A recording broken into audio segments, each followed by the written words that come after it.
Pode botar fé. Hey, Riches! Yara Stein aqui com vocês, trazendo uma mensagem, na verdade, um convite. Seja você mesma. Meninas, às vezes pode parecer difícil a gente mesma, né? E vamos enfrentar, vamos aceitar a realidade. É difícil sim, exige coragem da gente ser a gente mesma. Exige a gente enfrentar alguns medos, que às vezes é perder aquela comunicação com as pessoas que a gente gosta, às vezes a conexão com aqueles que a gente ama, é passar pelo risco mesmo. Gente, eu fico aqui pensando, se a gente não for a gente mesmo e a gente decidir ser um personagem, não vai exigir de você também energia? Vai exigir. Então que você seja você mesma e gaste energia exercendo quem você veio aqui para ser. Imagina se toda formiga fizesse a mesma coisa, né? As operárias fossem só operárias. Mas não, a gente precisa de diversidade. A gente tem aquela formiguinha rainha lá que faz aqueles bebezinhos para poder alimentar a diversidade. É a mesma coisa a gente. E para contextualizar essa mensagem, eu trago aqui ela, que é mãe, consultora de amamentação, ela é médica. Pode botar fé. Lilian Rocha! Aí, tudo bom? Prazer estar aqui com você, com vocês.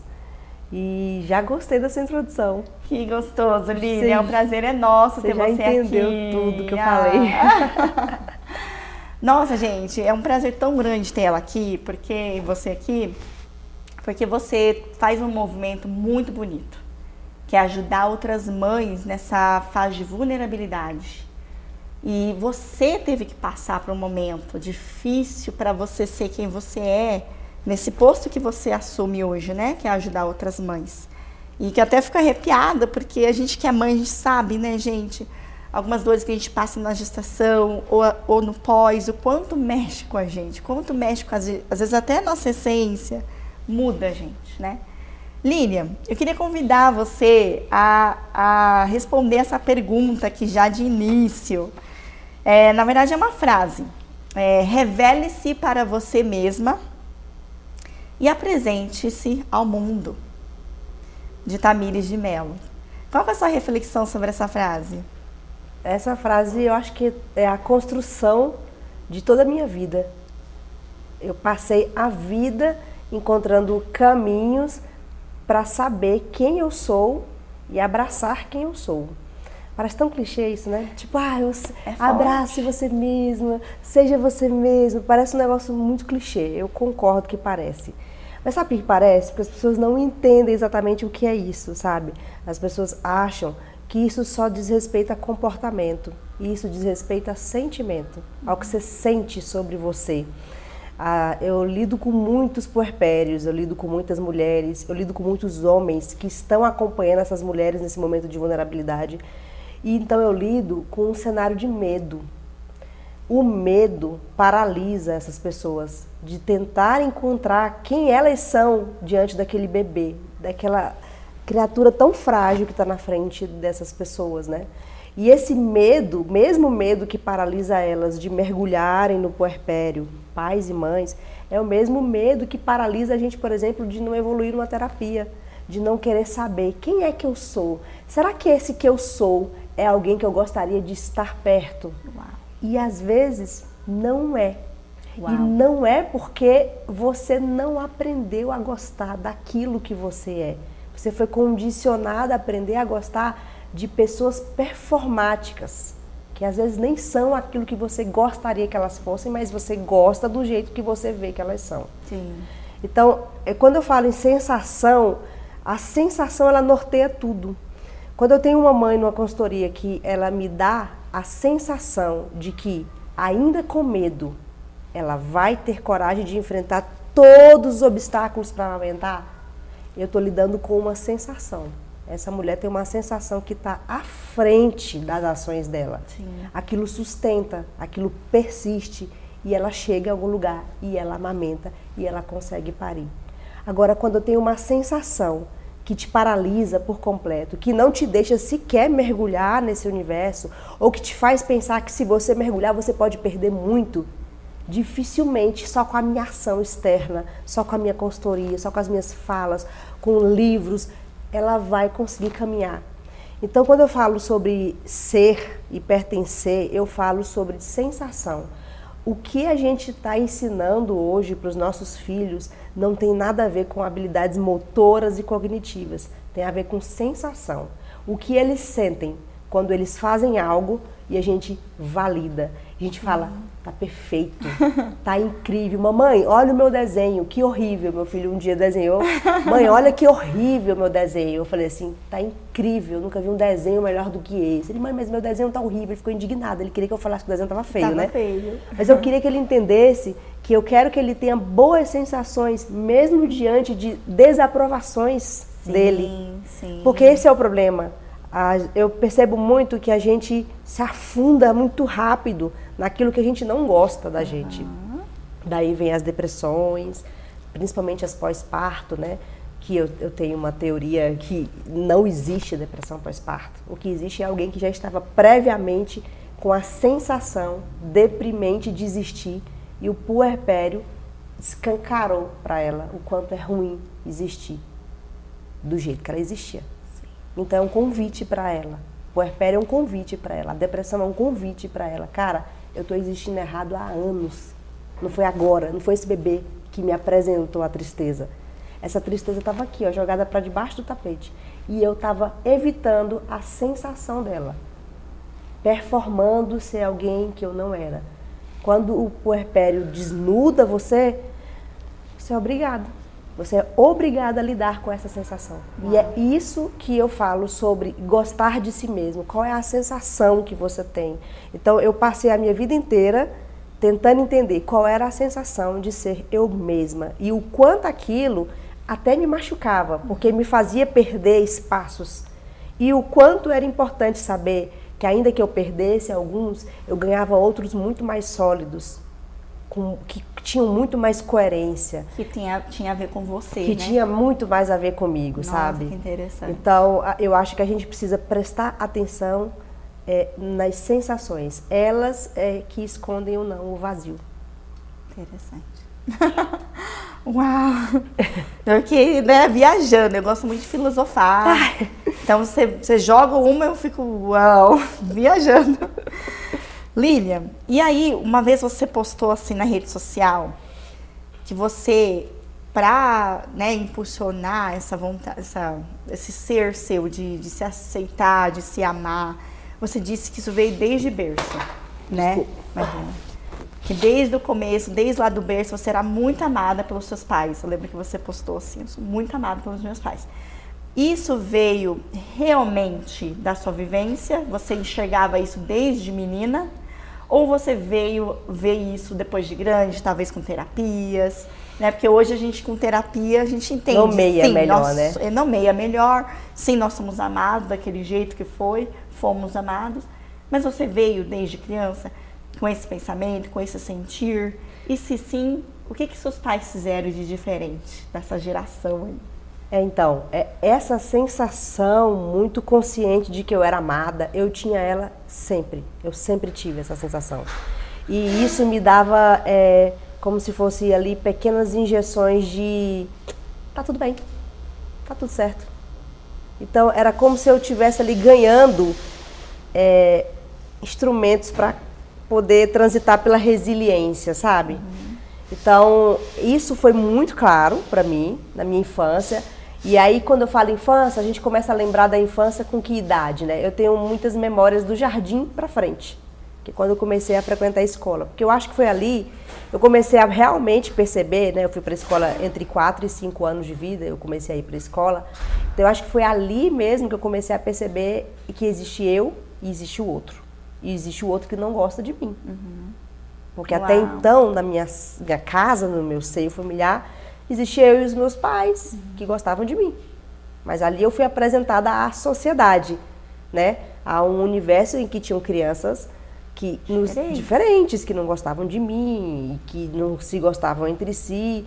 E aquilo foi a primeira sensação que eu tive de, olha, o fulaninho, ele deve se comportar assim, que o pai e a mãe dele não devem gostar dele. Uau, então desde pequena você já tinha esse entendimento. Eu já assim. tinha esse entendimento, assim. Eu também tinha muito entendimento de percepção de inteligência. Eu olhava para as crianças, eu fazia uma atividade, a professora falava assim, você já terminou?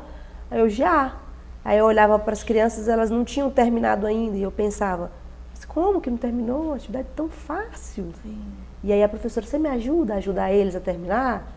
Então eu tinha, é como se eu olhasse por outra dimensão, Sim, assim, sabe? Talvez um QI.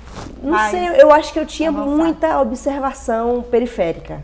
Sim. Muita. Então, enquanto a professora pedia para eu fazer uma atividade, eu já estava fazendo e estava reparando que a sala inteira não estava fazendo. Ah, sim, você era mais focada, então. Então olha só, essa minha capacidade de observar, ela é desde que eu nasci, ela é muito, muito precoce. E aí essa capacidade de observar também me traz essa capacidade de observar meu seio familiar, minha casa. Então eu tinha muita noção de que na minha casa eu era amada, de que na minha casa eu era respeitada, de que eu era validada. Absolutamente tudo que eu fazia eu era validada. Eu acho que foi isso que os meus pais acertaram sem perceber. Não acho que eles pensaram, vamos fazer isso porque vai dar nisso, não. Eles acertaram sem perceber, eles validaram muito tudo que eu fazia e não importava o que eu fazia. Se era criativo ou não era, se era bom ou não era, tudo que eu fazia era muito validado. E eu era muito ouvida. Então assim, eu me lembro até hoje da minha mãe, eu mais velha, e ela fala assim, essa casa aqui, você tem que lembrar que essa casa aqui, ela é minha. Ela não é nossa, ela é minha, mas ela também é nossa porque você é minha filha. Mas assim, você precisa entender que a gente lhe dá comida, a gente lhe dá aquela coisa que toda mãe fala, né? A gente lhe dá estudo, e aí eu lembro como se fosse hoje eu dizer assim, mas a senhora achou que ia ter filho e não ia ter que dar nada disso? Uau! Aí ela... Desde criança. Lilian, e aí você vem com toda essa potencialidade sobre a sua autenticidade, ser você, né, mesmo desde aí do berço, umas coisas que seus pais... Você acredita que foi os seus pais ou isso veio de você mesmo? Eu acho que são as duas coisas. As duas coisas. Tá. Eu acho que eu tinha um pouquinho e eles entenderam e potencializaram. Intensificaram aí, potencializaram. E aí você menciona que em algum momento da sua vida você entendeu que você não estava sendo você mesma. E que você queria se conectar mais com a sua alma, a sua essência. Ainda precisava ser mais você? Como que surgiu aí? Qual que foi a virada de chave? O que aconteceu? Os terapeutas que passaram pela minha vida dizem que não, que eu sempre fui eu mesma. Mas eu acho que é porque eu estava pagando eles. Eles estavam dizendo isso. Mas assim, eu discordo deles. Na verdade, eu sempre busquei ser eu mesma. Mas eu acho que... anos 90, né, 2000, a adolescência nessa época, que foi justamente a transição do zero internet para a internet de escada. Sim. E a gente começou a ter acesso ao mundo, e a gente começou a ser falado nos lugares. Eu acho que tudo isso acabou freando um pouco essas minhas coragens de ser eu mesma. Então, eu fui uma adolescente que por um tempo eu quis um pouco pertencer a alguma coisa. E no fim eu vi que não estava pertencendo a nada. Então não foi um processo que me machucou, mas foi um processo que ali reforçou aquilo que eu já sabia desde a infância, sabe? Tipo, não adianta você fazer isso, porque você não vai ser feliz fazendo o que os outros querem para pertencer a grupo dos outros. E aí eu comecei a caminhar com as minhas próprias pernas e tentar pertencer ao meu próprio grupo. Mas a gente é um ser social. Então a gente está sempre tentando pertencer a algum grupo, tentando pertencer a alguma convenção, né? Eu brinco, a convenção das bruxas, alguma coisa a gente quer pertencer. Então teve uma época que eu queria muito cantar. Eu tinha uma banda de rock, com os 15 anos. Aí abri essa banda com meu irmão e os meus primos. E eu me lembro que nós éramos a única banda de rock da cidade. Nossa cidade é uma cidade no interior do estado de Tocantins, só toca sertanejo de forró. Naquele momento, naquele movimento ali, eu vi que a gente de fato estava querendo ser a gente mesma. Porque a gente podia muito bem cantar aquilo que dava bom, né, para todo mundo na época, o hit. E não, a gente não queria, a gente queria cantar aquilo que a gente gostava de cantar. E aí a gente começou com esses movimentos ali meio que isolados, mas muito autênticos e que reverberaram muito alto para a cidade, para a região. E ali talvez foi um eco dizendo assim, você tá vendo? Quando você é você, é melhor. Só que a vida vai dizendo assim pra gente, olha, você precisa, além de vender as suas miçangas na praia, você precisa ter um propósito financeiro, estrutural, profissional. E eu já queria ser médica. Então, quando eu entrei na medicina, eu costumo dizer que ela te afoga para ela. Ela é como se fosse uma relação abusiva, sabe? Ela te bota para tu só estudar medicina, tu só vê medicina, tu só faz medicina, tu só conversa com médico, tu só convive com médico. E nesse momento, foi um momento que eu acho que eu tive que me permitir me perder um pouco para entender o lado de lá. Uau! Então eu fiquei por esse lugar. Eu ia falar com você mesmo, você é médica, só que parece que você vem na contramão, né? Você traz derruba bastante máscaras, né? Muitos médicos, eles fazem muito marketing de produtos, vendem coisas para as mulheres pararem de amamentar, passarem a usar mamadeira, usarem cremes, usarem não sei mais o que, mas tem muitos representantes aí, né, de produtos. E aí vem você, trazendo o natural, trazendo que não, você não precisa de nada disso, o natural tá aí pra, né, Deus fez tudo perfeito, e eu sinto que você vem na contramão. Como que é isso, né, porque você deve receber hate, você deve receber provocações, como que é essa luta de vocês, essa coragem, da onde que tá vindo essa coragem de ser você mesmo e ter gente rebatendo? Esse movimento de vir na contramão, ele é um movimento ali que tem uma subida de escada, tem uma sequência. Não é que eu cheguei no primeiro período de medicina, já subi na cadeira e falei, gente, abaixa a violência obstétrica. Eu nem sabia o que era isso. Uhum. Na verdade, eu passei meu internato inteiro assistindo violência obstétrica, sem saber que era violência obstétrica. Eu achava que aquilo era assistência normal ao parto. Sim. Eu passei os 6 meses de medicina falando, se um dia eu for mãe, eu vou agendar a minha cesárea, porque eu não sou idiota. Então, eu tive que me afogar nessa água para depois me desafogar dela. É como se eu tivesse... Eu costumo dizer que eu tenho propriedade para falar o tamanho da ignorância da formação médica. Eu tenho propriedade. As pessoas, quando vão discutir comigo e elas não sabem, muito antigamente eu não botava que eu era médica no Instagram, mas eu fazia isso propositadamente. Porque eu queria que as pessoas chegassem lá. Quem é você para falar disso? É. E aí eu tirava a carta na manga e elas calavam a boca. Acho que eu vou tirar, inclusive, da minha bio. Eu vou tirar porque eu acho que vale a pena fazer as pessoas caírem do cavalo desse jeito. Porque assim, eu não falo daquilo que eu não vivi, eu falo daquilo que eu vivi e vi acontecer. Então, o que é que me fez modificar? Eu acho que tudo é essa busca constante de sempre, apesar de me afogar em alguns lugares em que eu de fato vi que aquela água não estava muito boa, eu me desafogava. Sim. Eu saí dizendo, esse que não é para mim. Para eu dizer que não era para mim, eu precisava saber se não era para mim mesmo, sabe? Faz sentido. E aí eu saía desses lugares dizendo, não é aquilo ali não, é isso aqui. E assim foi quando eu engravidei do Álvaro, meu filho. Então, quando eu engravidei do Álvaro, eu fui tomada por uma força que eu gosto de chamar no meu Instagram de ira sagrada. Eu fui tomada por uma ira sagrada que nada conseguia mais me calar. Eu já era essa menina que ninguém calava. Uhum. Eu já era essa menina que discutia com o professor na sala de aula porque discordava da forma que ele tinha abordado um assunto delicado. Sim. Eu já era essa pessoa, já tinha essa semente de ira sagrada em mim, que tem toda criança. Você acha que tem em toda criança? Toda criança tem, porque toda criança vai discutir o quão é ridículo você sair do natural. Toda criança nunca vai entender uma outra criança apanhando. Toda criança nunca vai entender por que um plástico na boca. Ela vai ser condicionada a achar que aquilo é natural. Mas ela não vai entender. Você pode ver que as crianças, quando elas estão diante de outras crianças atípicas, muito raramente elas perguntam o que essa criança tem. É. E quando elas perguntam baixinho. Porque elas têm cuidado com a outra criança. Então, a gente já nasce muito pronto. Só que a gente vai estragando as crianças ao longo do tempo. A sociedade vai estragando, essas crianças vão perdendo a percepção tão genuína que ela tinha do todo. Então eu acho que eu sempre voltava para aquela criança que eu era, que era opositora, sempre fui uma criança opositora, mas negociativa, como dizia minha mãe. Eu dizia não, mas se houvesse uma discussão clara da necessidade de algo, eu sabia recuar. Crianças são inteligentes e eu vejo isso na consultoria, cara. As crianças aprendem a abrir o bocão e botar a língua para fora e a mãe para de sentir dor. durante a consultoria. E durante, quando eu falo nos dias subsequentes de ensinamento, eu falo, seu filho te entende, conversa com ele, imita, faz, ele vai repetir. As mães mandam um vídeo com 3 dias de consultoria do bebê, assim, ela sentando o bebê na cavaleira e o bebê,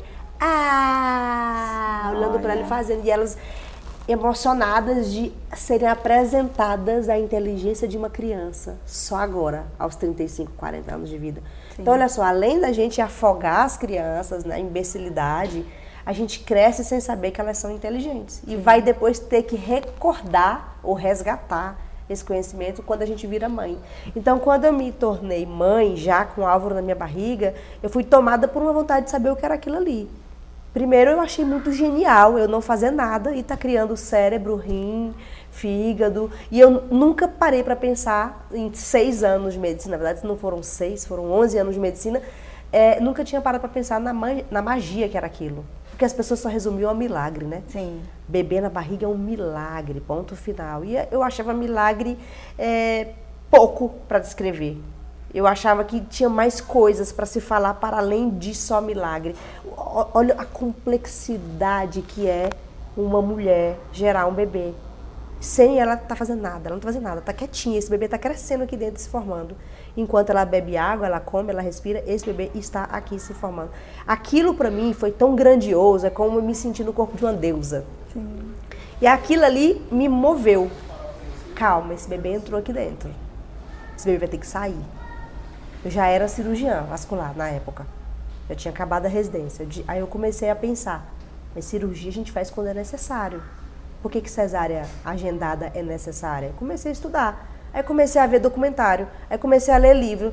E aí veio os desabamentos, porque assim, eu tenho muitos desabamentos durante a vida, né? Sim. Como eu te falei, eu mergulho e depois desaba. Eu tenho que desafogar daquele lugar. E então, é uma dor, né, Lilian? Quando a gente se informa, eu também fui me informar só depois da minha primeira gestação, e a segunda foi mais informada. E é uma dor quando a gente lê aquela frase ali, né? Falando natural é assim. Não tem a mão de ninguém. É você e Deus. E o seu filho ali, pronto, acabou. Não precisa mais de nada. E é toda aquela intervenção médica, né? Eu costumo dizer que é uma briga de quem que vai ser o dono do parto. É, uma briga do protagonismo, né? É, a briga do protagonista. Então, eu me senti nesse lugar, quando o Álvaro foi pra minha barriga, eu me senti com um holofote aqui, sabe?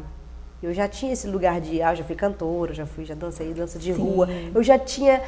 Aí eu gosto de repetir, coloquem seus filhos na arte, eles têm que experimentar o protagonismo deles em cima do palco, para quando a hora que eles precisarem saber que eles são de novo protagonistas, eles saberem que aquela sensação é deles, aquele lugar é deles.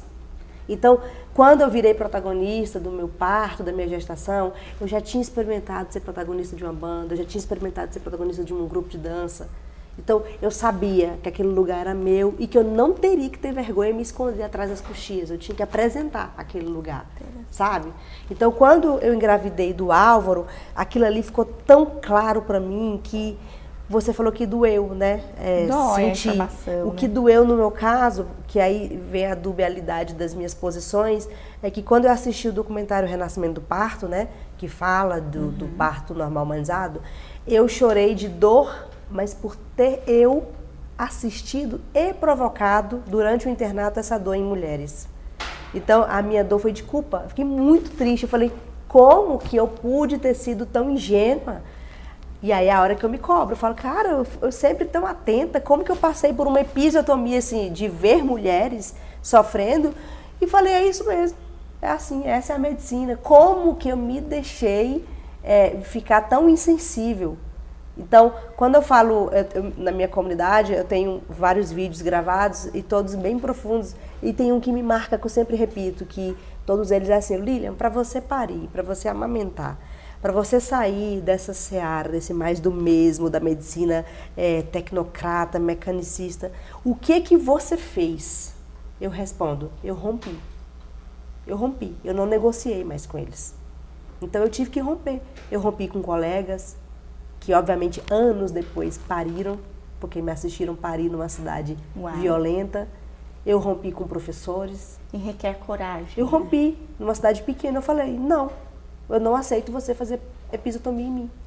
Eu tive que romper com essas pessoas, eu tive que fazer críticas duras a elas, eu tive que ir na internet falar e romper. E o que significa se romper? Romper com o medo do que eles vão pensar, daquilo que eu vou fazer. Eu tive que romper.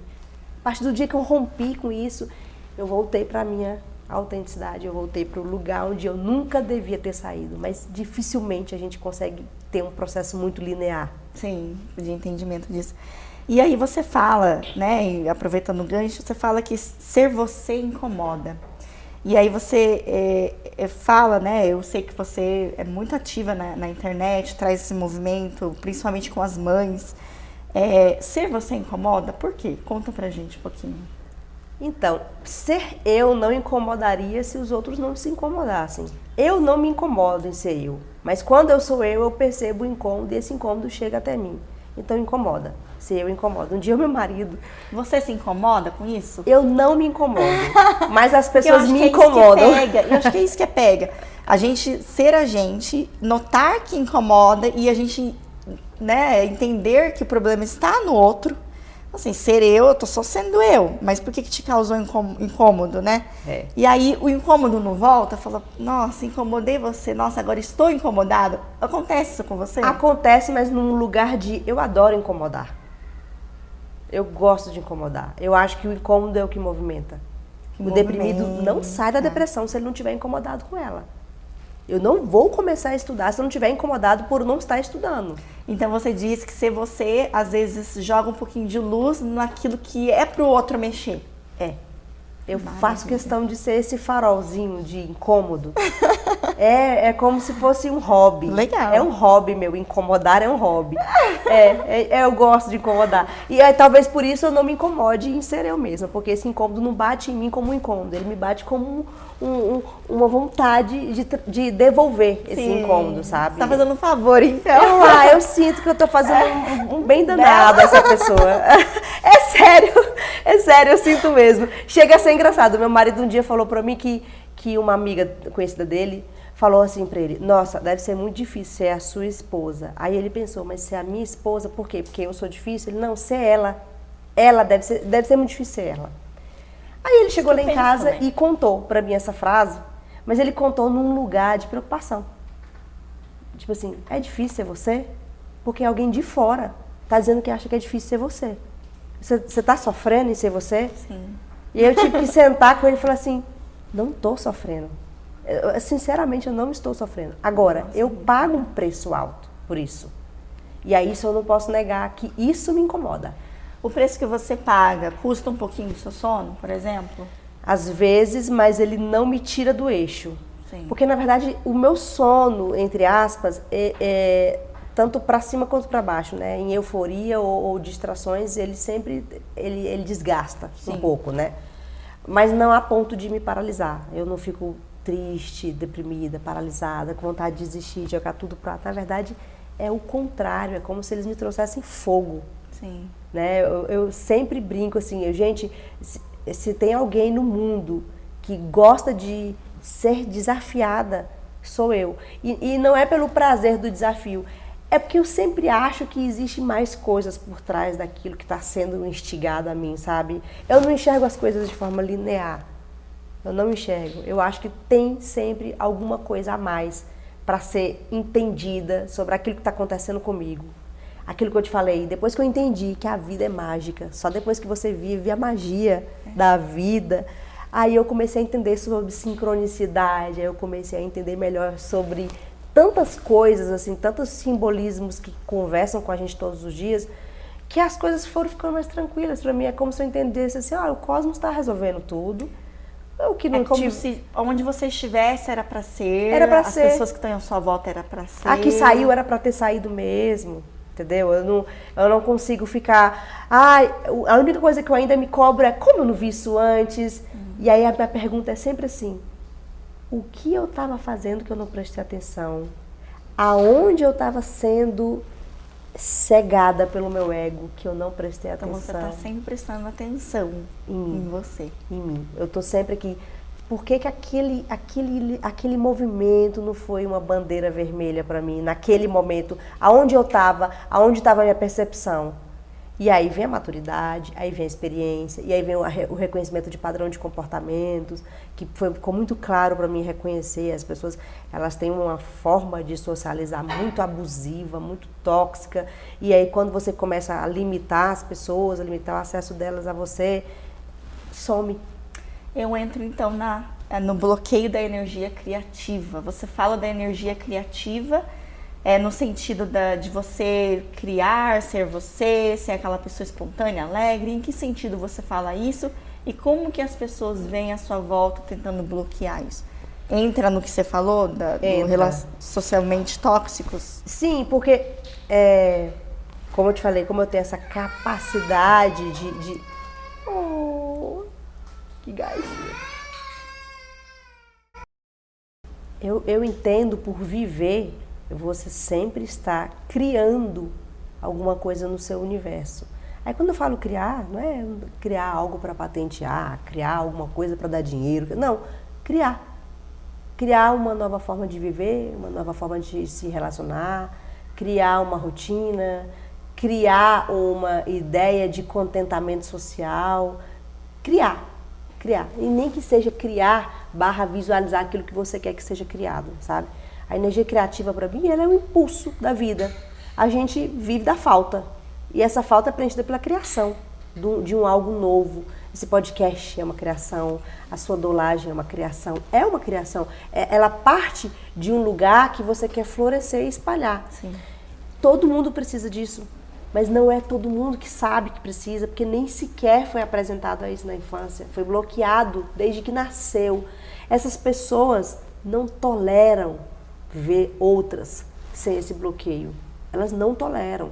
Então, elas acham desnecessário, elas criticam, e às vezes criticam de forma violenta. Por quê? Porque dói violentamente, fisicamente, quase para ela, porque não é algo que ela tem intimidade.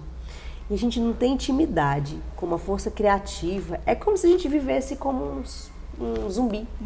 A gente não tem... O mundo existe para quê, então, se eu não tenho criatividade para nada? Se nada enche a minha alma. Eu vou para casa, como, durmo, vou para o trabalho, volto. E passo a semana torcendo para chegar sexta-feira. Para eu me afogar em alguma droga na sexta, no sábado, no domingo, bebida alcoólica ou qualquer que seja, menos ou mais socializada, para depois retornar a um ciclo de vida que não tem a menor graça. Alguém que quebra essa ciclicidade tóxica é alguém que incomoda demais. Porque, infelizmente, a gente tem um padrão de se comparar. Se eu estou num ambiente em que tem muita gente criativa e eu não sou criativo, eu preferiria que elas não fossem criativas do que eu me tornasse criativo. A gente vê muito esse movimento na amamentação. Eu vejo muita mulher que não conseguiu amamentar querendo que outras não consigam. Sim. E não o contrário. E a energia criativa que a amamentação traz também, porque é uma força desse instinto materno, dessa conexão ancestral, é uma energia criativa que move num raio.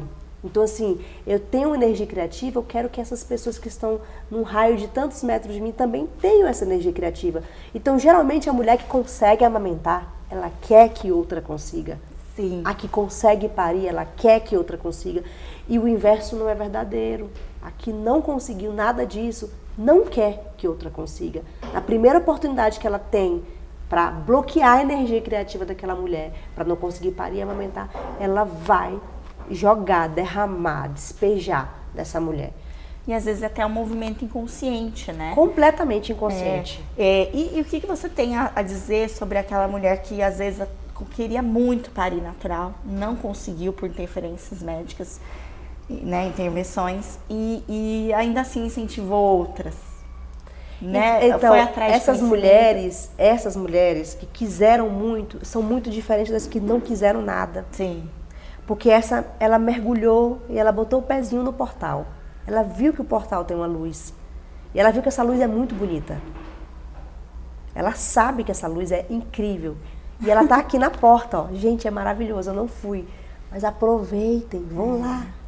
Ela caminhou, ela teve um contato quase que espiritual dessa outra dimensão, porque quando você para e você vai para outra dimensão. E ela sabe que outras mulheres podem ter aquilo que ela não teve. Ela tem um ato de plena generosidade. Essa mulher não bloqueia a energia criativa de ninguém. Pelo contrário, ela até se nutre vendo outras se espalharem com suas energias criativas. Lindo. Como é a sua relação com a sua intuição? Ela foi uma relação que eu não nomeava intuição. Por muitos anos eu nem sabia o que era isso. Eu só sabia que eu sentia muito e sentia rápido e tudo que eu sentia fazia sentido. Tem um vídeo no feed da Olga, e eu não lembro exatamente a palavra que eu falei, mas eu fiz uma oração para a Olga. Porque as mulheres são muito intuitivas e a gente vai perdendo essa intuição, né? Com o passar dos anos. E aí eu fiz uma oração para a Olga em que eu falava assim: Olga, você sabe tudo, você pensa tudo, tudo que tu pensa tem sentido. Essa é a minha maior oração para ela. E eu sempre que eu estou bem aqui com ela quietinha, eu repito e peço para ela repetir. Você sabe tudo, você pensa em tudo e tudo que você pensa tem sentido. Porque a gente passa muitos anos pensando: é bobagem sua, menina. Você está com bobagem na sua cabeça. Não, você está muito exagerada. Não, você só vê maldade nas pessoas. E não. Agora, é óbvio que eu boto um parêntese. Tem intuição descalibrada. Tem. Muita intuição descalibrada. Descalibrada pelo quê? Pela percepção da sua mãe, que às vezes enxerga a vida de uma forma muito negativa. Pela percepção da sua tia, pela percepção de quem foi seu mentor de vida. E aí você não está tendo a sua percepção, é a dos outros.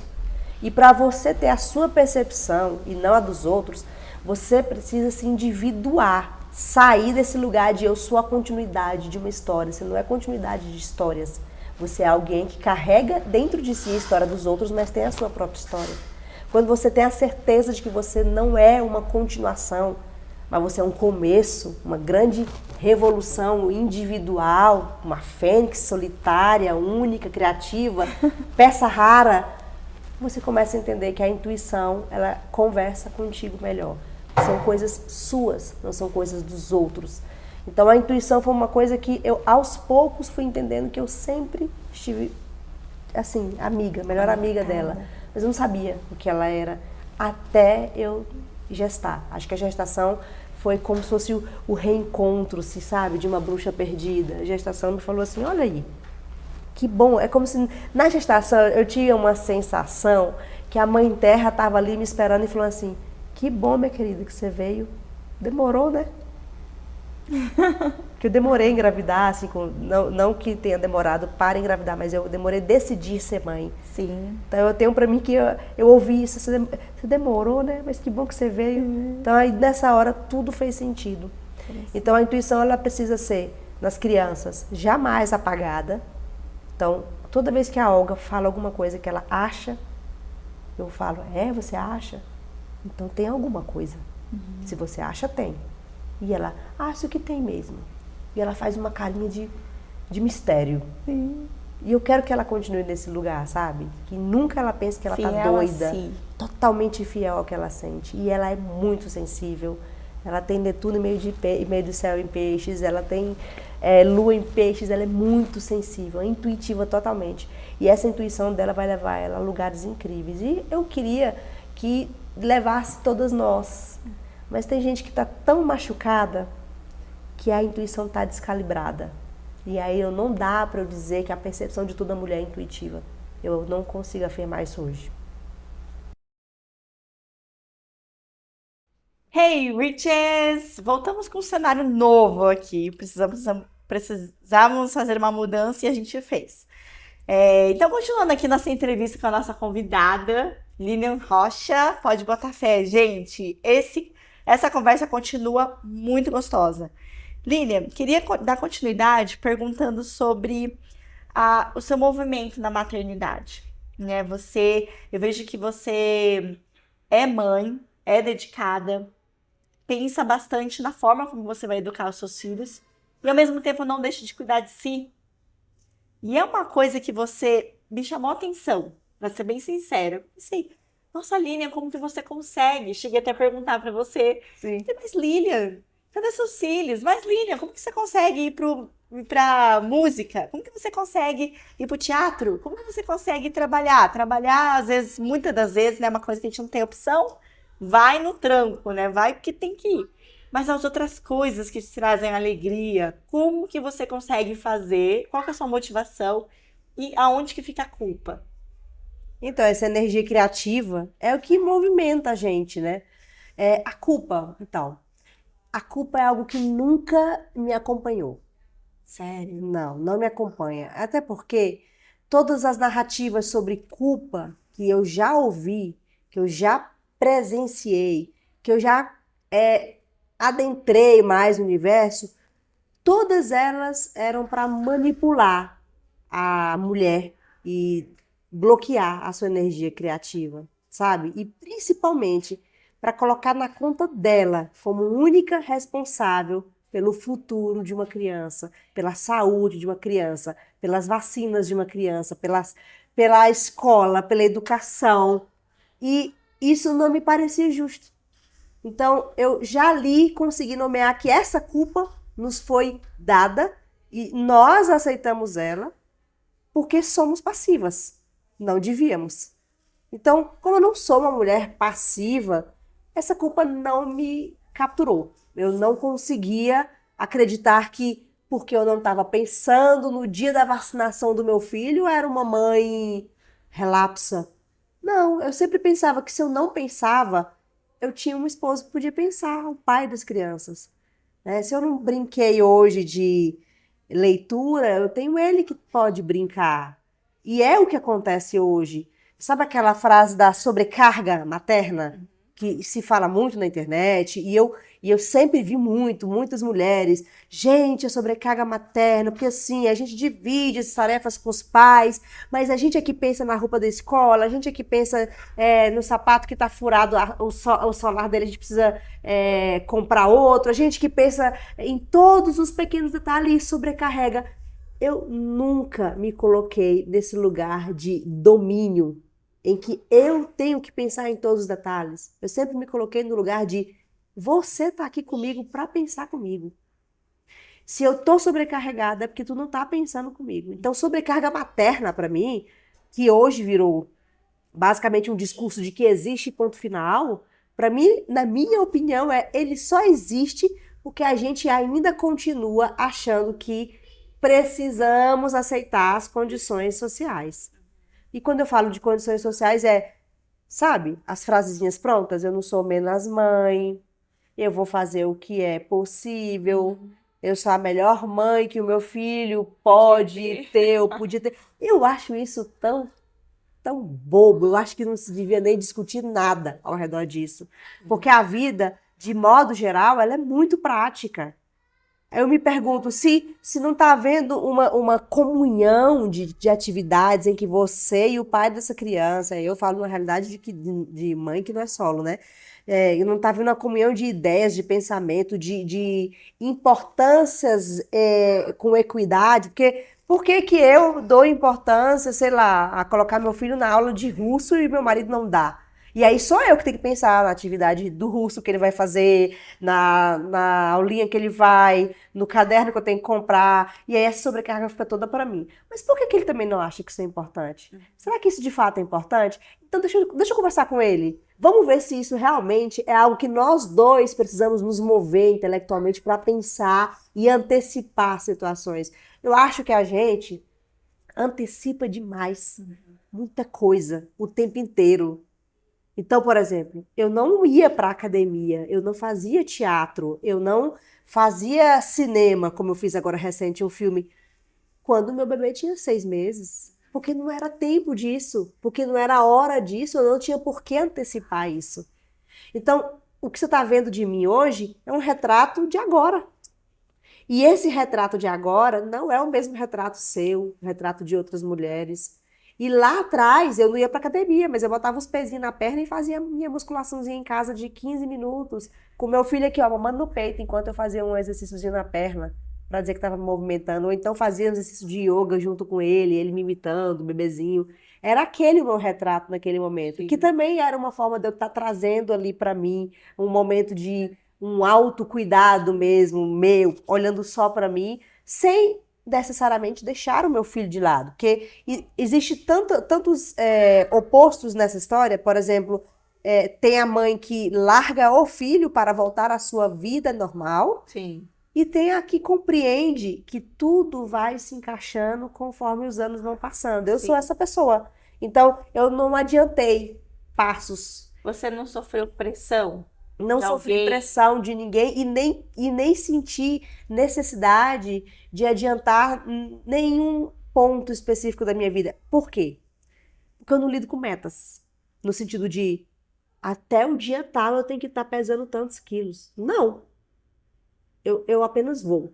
Eu vou e eu vejo no decorrer desse caminho o quanto eu posso ir ajustando, o quanto eu tenho que recuar, o quanto às vezes eu tenho que parar, para depois recomeçar de novo. Outra coisa, ou a mesma coisa. Sabe, a gente precisa ter mais fluidez.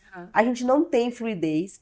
A gente passou uma vida rígida, mergulhada em planilhas de Excel, marcando cheque em tudo que faz. E o filho vem para tirar isso da gente, para mostrar que a vida, além de cíclica, é fluida. Então, como que eu dou conta de fazer tudo?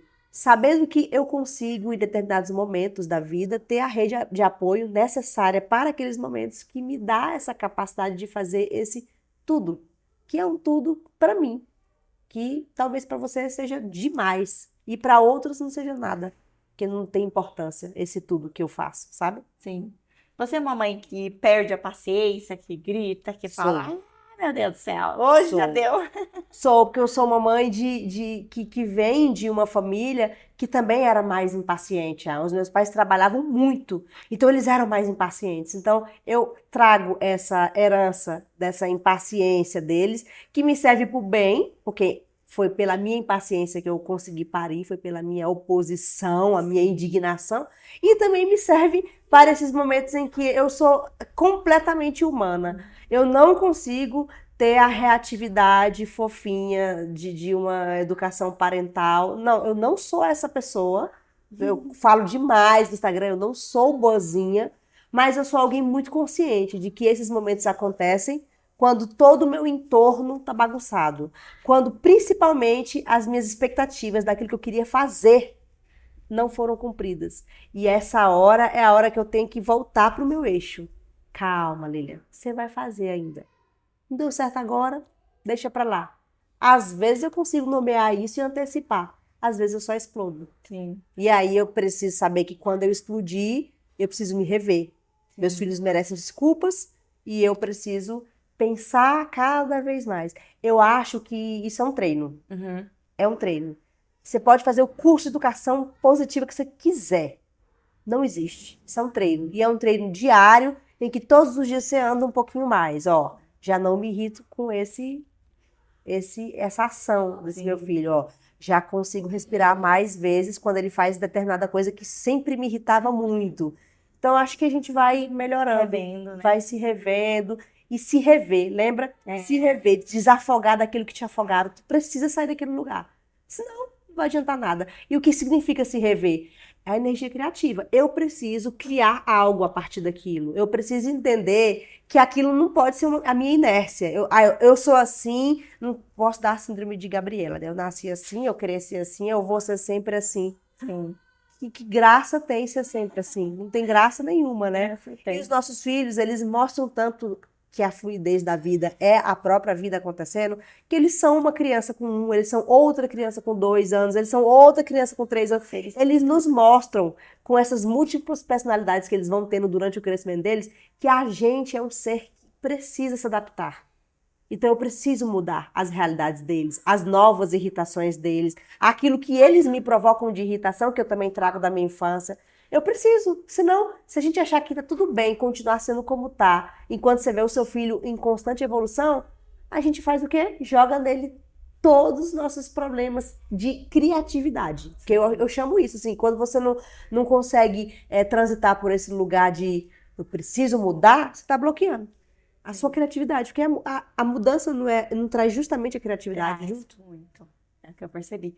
Interessante que só nessa conversa você trouxe a presença do seu parceiro, né, na educação dos seus filhos, a sobrecarga em você que faz você rever, peraí, temos que dividir mais, né, a carga. entre o seu marido e você, no caso, o time, né? A família é um time. E aí você vem também trazendo essa coisa de ser humana, né? Na hora de Total. ser mãe, ser pai, a gente vai errar, a gente é humano. E você traz que tá tudo bem, tá tudo certo, né? Tudo A hora de certo. se rever.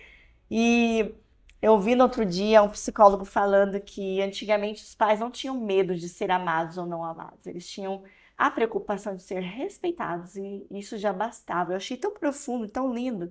Hoje a gente vive uma geração de pais que querem ser aceitos pelos filhos, né?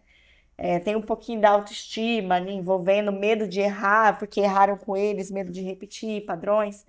Como que você vê isso? Como que você vê a sua posição e como que você vê a posição dos seus filhos, a relação de vocês?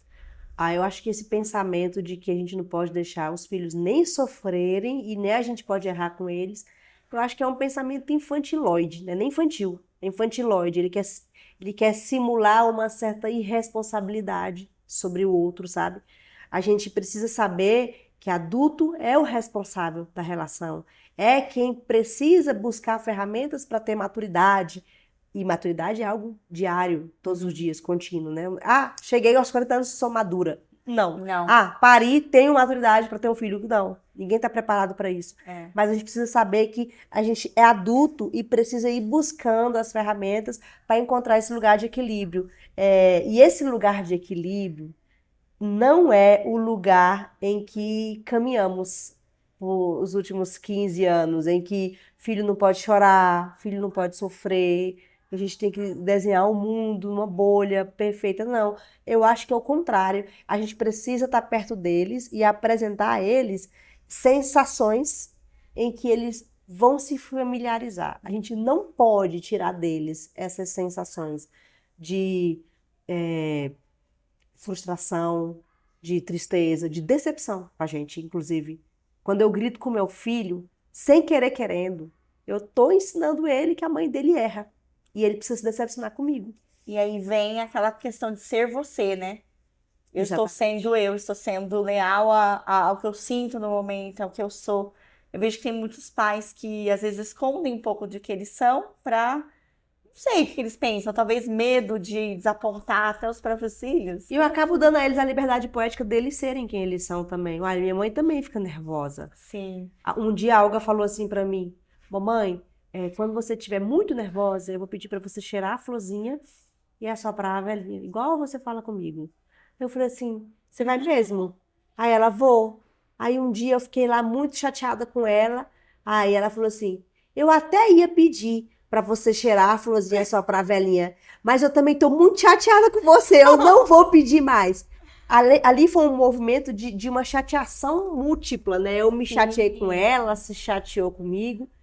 E é natural que isso aconteça em qualquer relação. Sim. Eu não consigo sentir culpa após aquele episódio. Eu sinto um certo remorso de não ter tido a antecipação, de não chegar naquele lugar. Mas eu sempre me pergunto, por que eu não tive essa antecipação? Aonde me doeu, que me tirou do eixo, ela ter feito isso ou aquilo, ou ele ter feito, meu filho, né? Pra você não repetir aquilo. Eu não repeti talvez. aquilo. E às vezes eu repito. E às vezes eu repito justamente porque não foi aprendida a lição. Eu não entendi identificar. Sim. Você lembra que eu falei pra você assim, lá no começo, que quando algo acontece, eu trago pra mim.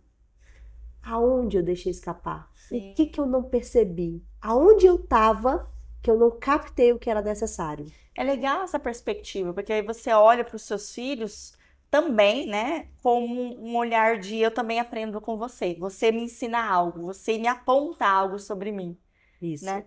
Que né, vim de gerações, um pouquinho dessa geração onde filho tinha que obedecer, independente se a minha mãe me chateou, tem que obedecer ela, engolir seco e bola para frente. Mas não, hoje a gente está construindo uma relação onde a gente entende que há um relacionamento recíproco, né? Onde a gente também fere, às vezes, né? Isso. E que tudo bem um pai e uma mãe pedir desculpas, que está ensinando o filho que ele também pode pedir desculpas. E tudo bem quando ele reconhece que ele não deve desculpas, sabe? A gente vai muito para esse lugar do errei, meu filho, perdão. Não, meu filho, eu não errei. Você não pode comprar o que você queria comprar. Mas eu não gosto mais de você.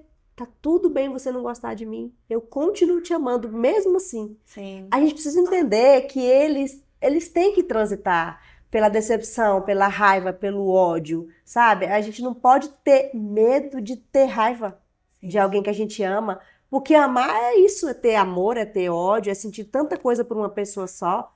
E eu quero que eles transitem por essas sensações para eles se sentirem seguros com qualquer pessoa, sabe? Eles não precisam performar que só me amam para que eu pareça que só a partir disso eu ame eles também.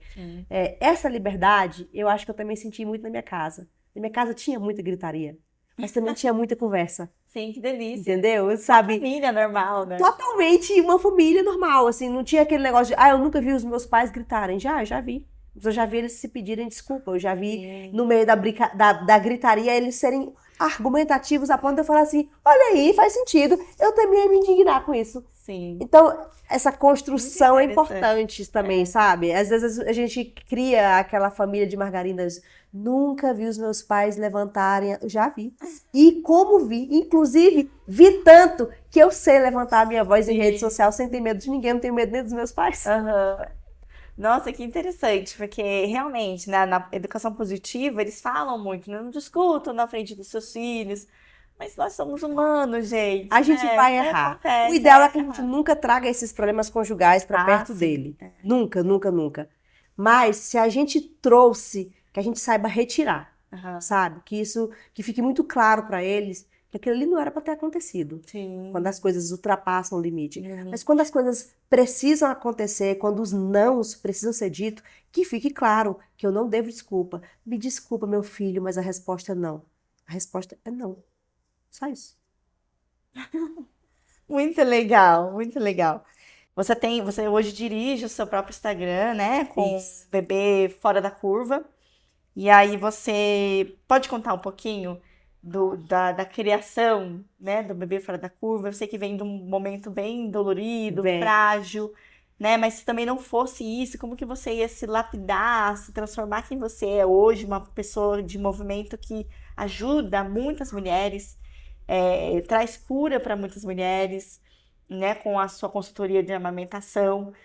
Tem muitas mulheres que acabam desistindo da amamentação porque é um processo difícil, não é igual que a gente viu na novela, né? A criança nasceu ali, puf, tá amamentando lindamente. Não, é um processo que às vezes a gente aprende ali na hora e é um choque. É um choque. Né? Ontem mesmo eu participei de um parto e hoje a minha cliente ali amamentando com tanta dificuldade, não sabendo o que fazer. E é um processo assim que a chave é não ter a desistência, né? A chave é persistir, você diria? Eu acho que essa chave, eu digo que a chave para quem vai conseguir é essa. Sim. Não desistir, tá? Mas essa não devia ser a única chave que movimentasse a gente para conseguir. Sim. Porque persistir no erro, na dor, na fissura, também não é uma persistência inteligente, né? Porque algo de errado está acontecendo. Então, o curso dessa persistência precisa ser modificado. Mas é visível que quem consegue é porque persistiu. Persistiu. É visível. Obviamente que tem casos aí raríssimos de gente que só botou no peito e nada teve. E assim, nada percebeu e continuou aumentando e nada fez. E até hoje nem sabe como aconteceu as coisas. Tem. O Álvaro vem disso? O Álvaro vem de uma persistência muito consciente. O Álvaro, só para deixar claro, é o primogênito, filho dela, o primeiro filho dela, que foi o motivo da criação. Ele é o meu bebê fora da curva. Que ele é o bebê fora da curva dela. Isso. O Álvaro eu estudei tudo de gestação, né? De parto, tudo, pari no hospital que não tinha parto humanizado. Uau. Então, eu consegui entrar dentro do hospital com uma enfermeira obstétrica, quebrei esse paradigma, fiz um vídeo muito bonito, joguei na internet, todo mundo assistiu, e a partir daí muitas mulheres começaram a parir nesse hospital. E aí o movimento já mudou, né? Não tá lindo, maravilhoso na cidade, mas já tá diferente, tá? É outra atmosfera. E aí, quando o Álvaro veio para mamar, já veio doendo. Já no primeiro dia. E daí foi só dor. Dor, fissura, mastite, ducto entupido, peito empedrado, a pochadura assim, violentíssima, com edema areolar absurdo. E ninguém conseguia me ajudar. Eu pagava 1, 2, 3, 4, 5, 6, 7, vários profissionais. Ninguém conseguia me ajudar. E esses profissionais começaram a transitar pelo lugar do você não tem leite, por isso é magro. E meu peito empedrando. Você deve ter algum problema psicológico, por isso que você tá sentindo dor. E aí tudo começou a virar eu. Você. E lembra que eu te falei, eu dificilmente sinto culpa se eu de fato não tenho? Sim. Eu comecei a entender que estavam querendo me culpabilizar pela própria incompetência. Uau. Eu falei, a culpa não é do meu corpo. Eu tenho certeza que o meu corpo não veio com defeitos para o meu filho. Quando eles viram que não dava certo mais me culpabilizar, começaram a culpar o meu filho. O seu filho não ganha peso porque ele deve ter alguma doença desabsortiva, ele deve estar com alguma infecção urinária, a língua dele é presa, vamos cortar uma vez, vamos cortar 2 vezes. Aí ele continua ruim, acho que é uma mistura do seu corpo que não produz tanto quanto o seu filho que não sabe mamar direito. Então, virou nós dois um grande problema. E eu comecei a entender que o universo do parto, que já estava muito bem estabelecido, de que haviam violências obstétricas a rodo, o da amamentação estava tudo guardado a 7 chaves. Uau. Existia uma violência puerperal, inclusive sutil em alguns casos, para a minha percepção, escancarada, mas para a maioria das mulheres sutil, que estava ali acontecendo há anos e ninguém está falando dela. E ela é no mundo. No mundo. Eu faço consultorias para mulheres da Alemanha, da Inglaterra, da França, da Suíça, da Suécia, da Finlândia, e todas sofrem violência puerperal. Todas têm uma doula que vai na casa delas, que lá elas mandam a doula, que fala, acho que você não tem leite, vamos complementar. A sua ordenha foi só de 15 ml, você tem baixa produção. Uau. O seu filho está chorando de fome, você quer matar ele de fome? Nossa. Os profissionais acham que essas frases ajudam a gente a acordar, né? Para eu ter medo e não matar meu filho de fome. Essa frase é a pura violência. Eu não quero matar meu filho de fome e eu não estou matando meu filho de fome tentando amamentar ele. Quem está matando meu filho de fome é você, quando não me ajuda a ajudá-lo a mamar direito. Eu não. Nesse processo, eu sou a única que não tenho culpa. E quando eu entendi isso, e mesmo eu sendo médica, fui violentada, eu entendi, imagina outras mulheres de periferia, sem estudo, o que não está acontecendo com essas mulheres dentro de banco de leite, dentro de maternidade, que elas não estão conseguindo amamentar como eu quase não consegui, e elas foram, empurradas para a fórmula e para a mamadeira, que era muito mais fácil e que via calhar para a realidade delas, já que elas iam trabalhar com 2, 3 meses de nascimento do próprio filho. Então eu tinha licença maternidade digna de mais de 1 ano, fiquei afastada do hospital, parei no meu consultório, eu tinha tempo, eu tinha disposição e eu tinha muita vontade, mas eu tinha tanta gente me atrapalhando que eu consegui entender que ali se fazia um sistema que era atrapalhador de mulheres e culpabilizador. Quando eu entendi isso, eu tive coragem de ir para a internet e falar, olha, o que acontece é o seguinte, a fulaninha da vozinha fininha, que usa o jalequinho de Mickey, Minnie, ela não sabe de amamentação. Meu Deus! Olha, cortar a língua, não tem evidência científica. Meu Deus, essa mulher é uma louca! Agora tá aí, as revisões sistemáticas mostrando em 2025 que, de fato, nunca houve uma evidência científica de que cortar a língua de um bebê faria ele aumentar melhor. Eu falo isso desde 2021. Essa prática, né? E essa prática virou um grande negócio. Em São Paulo, se corta a língua de bebês por laser a R$3.000. Não. Esse procedimento dura 3 minutos. Uau. Quanto não estão faturando com a mutilação de bebês? Tudo isso com um discurso travestido de que está te ajudando a amamentar. E não tá. Está te atrapalhando. Está mutilando o seu filho sem evidência científica. Então tudo isso foi me gerando muita indignação, porque eu vivi isso na vida com meu filho, eu tive que translactar ele com sonda porque me foi indicado. Eu fiz rotinas de ordenhas exaustivas para tentar fazer uma grande produção, já que me foi dado o diagnóstico de baixa produção. Para no fim entender que era um sistema que estava falho inteiro e me levando a acreditar que o meu corpo e o corpo do meu filho era falho. Meu filho nunca foi desnutrido, meu filho jamais esteve em risco, mas isso foi embutido na minha cabeça num puerpério, no momento onde eu sempre falo para todo mundo, o puerpério é um lugar onde abrem-se as cabeças, assim, todas. O cérebro fica aberto, assim, como se a calota craniana se abrisse, e tudo que se é dito é tatuado. A gente não esquece. Na hora do parto, na hora da amamentação, a gente não esquece. É tanto que quando a Olga nasceu, eu achei que eu estava curada já. da minha história com o Álvaro. Quando a Olga nasceu e ela mamou, e eu vi que ela podia também ter dificuldades para amamentar, veio aquela avalanche de medo. De novo eu vou viver tudo isso? Sim. Não acredito. Se não tivesse tido o apoio que tive da doutora Sônia, de Brasília, eu acho que eu teria caído de novo em um outro lugar e talvez eu teria pensado na possibilidade de que, de fato, o meu corpo não foi feito para isso. Como eu entendi tudo e eu apliquei tudo desde o começo, a amamentação da Olga foi outra. Foi assim uma ressignificação do que me aconteceu. E mais um impulso para eu ir para a internet e falar, vocês estão entendendo o que é isso? Isso aqui que é puerpério de verdade. Foi com ela que eu tive a força para ir para a internet. Enquanto eu estava com ele, passando por esses momentos, eu consegui ter força para entrar num grupo de WhatsApp. Eu já tinha passado um pouco da fase mais tenebrosa dele.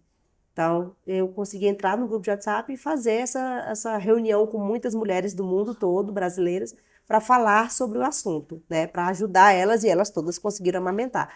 Mas a força da ira sagrada foi Olga, foi uma menina que me trouxe, uma bruxinha que nasceu de mim e falou assim, mãe, vai lá que você tem razão. Então o Álvaro veio para trazer essa dor do mundo, basicamente, né, de muitas mulheres, e fez você ver isso, e a Olga veio para trazer a calmaria, para dizer, mãe, é aí mesmo onde o meu irmão disse, e bora, mãe. Exatamente. Que delícia, Foi um que fechamento. movimento lindo. Foi um fechamento com chave de ouro, assim. E aí, lembra que eu te falei?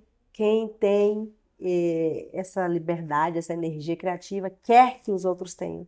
Então, eu quero muito que todas as mulheres saibam que aquele primeiro parto, aquela primeira amamentação que lhes foi roubada, é possível ser resgatada através da história de outras pessoas, através da sua própria história, sabe? Eu acho que é muito possível. E é aquela contramão que eu vivo dirigindo contramão mesmo, ando na contracorrente. A gente precisa parar de achar que quem tem DR antes do nome sabe mais. A gente está caminhando muito errado. Mas realmente, Lilian, quando a gente, né, vê uma pessoa, doutor, parece que já bota uma muralha, assim, Já. né? Nossa, nós dois somos seres diferentes, você não é humano, eu sou... Alguma coisa assim. Realmente dá aquele susto, né? E a gente diz amém para o que eles falam. Então você autoriza a gente, então, a questionar. Autorizo todos os dias. Eu gosto de brincar, às vezes, nas consultorias, às vezes a mulher vai fazer consultoria comigo e ela já tá em osteopata, fono, consultora, um bocado de coisa. Eu falo assim, deixa eu te falar, você não tá afim de demitir esse povo, não? Não, mas por quê? Você não precisa dessas pessoas. E geralmente não precisa. Não precisa. Virou uma história de equipe multi, que pra parir tem que fazer fisiopélvica, e tem que fazer yoga, e tem que fazer pilates.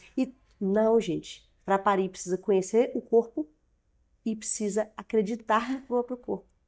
É isso. Uma boa porcentagem, pequenininha, mesmo acreditando, não vai parir. Mas já existia essa porcentagem há muitos anos. Um dia desse eu vi um documentário das mulheres ancestrais africanas falando que a medicina branca, do homem branco, fala que a cesariana veio para salvar as mulheres, que se não fossem os homens brancos fazendo a cesariana, as mulheres iam morrer no intraparto. Não, ela não veio para salvar, porque quem já fazia cesariana eram as mulheres ancestrais. Então, as mulheres africanas, elas davam vinho em altíssima quantidade para aquela mulher, até ela ficar anestesiada alcoolicamente e abrir o mais rápido possível a barriga dela, tirava aquele bebê e fechava. Elas já faziam cesariana. Ninguém estava precisando de um homem branco para trazer aquilo que já era feito. É óbvio que agora se faz com protocolos de segurança. Eu sou uma cirurgiã, eu sei que existem protocolos de segurança, o risco de infecção é cada vez menor, mas eu não estou falando disso, eu estou falando do ato, o ato de salvar aquele bebê. Sempre existiu, ninguém inventou a roda. Então, a cesariana sempre foi necessária em algum momento, mas ela não é para ser necessária em todos os momentos. Então, é possível a gente transitar também por esse lugar, sabe? Tem muita mulher que não conseguiu amamentar. Não conseguiu, porque foi atrapalhada mesmo. E essas mulheres costumam dizer para mim, olha, eu não sei o que eu faço, eu tô grávida do segundo filho e quando eu penso em amamentar, eu choro. O fantasma vem. E assim, a gente precisa abraçar a história que teve com cada filho. São duas mães diferentes, são duas mães com acesso a conhecimento de forma diferente, em épocas diferentes, forças internas diferentes, né? Então a gente precisa saber que a Lilian, que é mãe do Álvaro, não é a mesma Lilian que é mãe da Olga. Eu sou uma mãe diferente para os dois, porque os dois têm uma história diferente comigo. Sim. A gente precisa aprender a valorizar as histórias. Sim. Essa é a verdade. A individualidade. Valoriza as nossas histórias, sabe? Por muitos anos eu fiquei assim, eu não devia ter passado pelo que eu passei. Mas se eu passei, eu passei. E não é passei de passar, de ir embora. É passei de, eu vou destrinchar o que eu passei. Deixa eu entender melhor o que eu passei. O quanto isso não implica na minha relação com meu filho, né, por muitos anos. O quanto isso não me deixou também assim amedrontada de deixar ele uma pessoa mais adoentada, porque na minha cabeça estava entrando menos leite na boca dele, sabe? Será que eu realmente não beirei a desnutrição? Todos esses questionamentos, eles vão ser findados, mas não de aniquilados, mas de tão ditos a ponto de você não ter mais dúvida deles. A gente precisa falar. Sabe aquela história do, eu não tive amamentação, me roubaram, mas eu nem gosto de falar sobre isso. Tá errado. Para mim, a fala cura. Você precisa falar. Falar até você não aguentar mais. Sim. Quando você não aguentar mais, você fala, essa é a minha história. Abraçar a história. Assim. Abraçar a história. Nossa, que interessante. Você fala bastante né? Traz bastante essa questão da amamentação. Isso já te trouxe a cura? Ou ainda te dói a um ponto que mexe um pouco com você? Você achou cura em outras histórias, de outras mães? Com essa questão da amamentação? Como que você resolveu isso dentro de você? Na verdade, eu acho que uma história, ela não se acaba no sentido de ela cura, ela muda o fim. Ela não mudou o fim, sabe? O fim foi o mesmo. Eu passei por tudo aquilo igual, meu filho sofreu igual. Eu não consigo mudar essa história. Sim. Eu só consigo reviver ela de uma forma diferente. Um olhar diferente. Um olhar diferente. Mas ela não vai ser apagada, ela não vai ser reescrita, ela vai ter um outro olhar meu. E às vezes, dependendo do assunto, da conversa, daquilo que eu tô vendo, daquilo que eu tô passando, ela ainda me toca no lugar que me dói. Ela não foi embora, sabe? E eu não acho ruim. Eu não acho porque ela é um lembrete de por que eu tô aqui. Então, eu costumo dizer muito para as mulheres, não se dispersam dos seus puerpérios.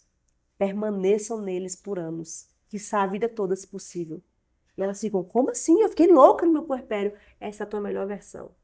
É a mais sensível, é a mais aberta a ti, à vida, ao mundo. Então, tu não tem que se desagarrar dela. Tu tem que entender que é dela que tu tinha que ter nascido. É dela que tu tinha que ter vivido a vida inteira. A gente se desconecta Total. de si, né? E a gente tem medo do que o puerpério faz com a gente. A gente tem medo, cara. Eu lembro de uma época que meu marido falou assim, cara, você tá de um jeito que as pessoas estão com medo de falar com você. Que você tem resposta pra tudo. Eu falei assim, porque agora eu tô acordada. Sim. E eu não quero dormir mais. Então, assim, quando o meu filho me lembra da minha história com ele e eu ainda me emociono, eu me lembro que eu não vou largar essa história e eu não vou refazer ela. Ela tem que existir do jeito que ela existiu pra eu estar aqui hoje. E assim nasceu o Bebê Fora da Curva. E assim nasceu o Bebê Fora da Curva. Lilian, onde que a gente pode te encontrar?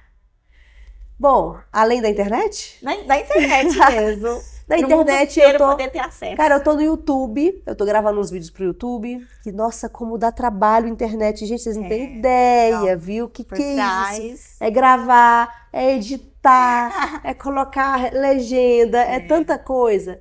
E eu tô cada vez mais simplória. Né? Eu tô ligando no celular e só pá, e tô desligando. Tchau. Tem filho pra cuidar. Não aguento mais botar aquilo no CapCut e fazer isso e aquilo, não aguento mais. Mas o meu marido gosta. Sim. Ele adora, ele faz algumas edições e tudo, ele gosta. Então, assim, eu tô no TikTok, que é um lugar que, gente, que lugar ruim. Ruim no sentido de que lugar superficial. Superficial, em todos os sentidos. É lá que tem só as dancinhas e para, né? Só que lá é tão superficial que me exige estar lá. Porque eu sempre pensei o seguinte, antes de eu lançar a comunidade, antes de eu lançar, né, tudo que eu tô tendo hoje, eu pensava assim, eu vou fazer igual todo mundo? E aí eu descobri como fazer o que todo mundo faz diferente. Como botar o meu pezinho naquele lugar e dizer assim, pô, vocês vão ver agora um contraponto. Porque não adianta eu ficar bem aqui atrás da coxia, vendo todo mundo fazendo a mesma coisa, vendendo cursinho velho de ordenha, dizendo que a mãe não dá conta de amamentar porque é sensível, e ficar aqui atrás da coxia. Gente, esse povo tá errado. Gente, esse povo tá errado. Eu tenho que estar do lado deles. É isso? Então me escutem agora e vocês tomem as suas decisões. Pronto. Eu acho que eu preciso estar lá. Então, por precisar estar lá, é que eu tô no T-Heads, às vezes, no Orkut. Eu acho que seria bom no Orkut. Abrir uma comunidade pra mim fora da curva lá também. No Instagram, no TikTok e no YouTube. São os lugares que eu estou hoje e muito mais ativa no Instagram. E a da Hotmart, que é onde eu tenho as comunidades. Sim. Que tem a comunidade 1 e a 2. E as pessoas ficam, quando é que você vai abrir a 3? Eu falo, calma, eu não faço nada nessa vida programado. Sim. A hora que me der vontade, a 3 vai abrir. Porque exige muito de mim. Sim. Exige presença, exige reunião online em que eu preciso estar imersa nessa vontade. Senão eu vou entregar o quê?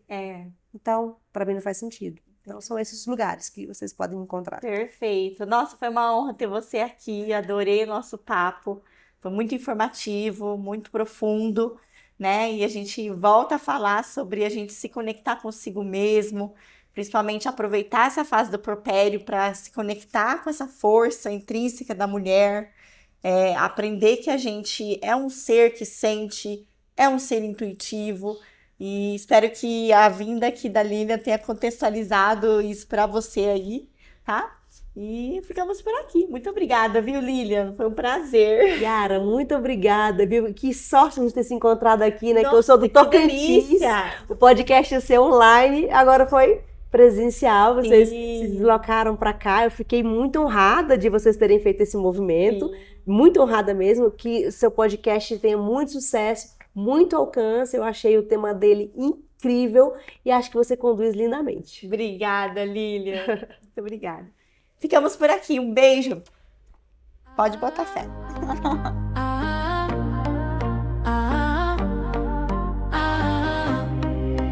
Pode ser, pode estar, pode vir, pode crer. Tem tudo a ver com você. Pra crescer, melhorar, ser você como é. Vixe. Pode botar fé.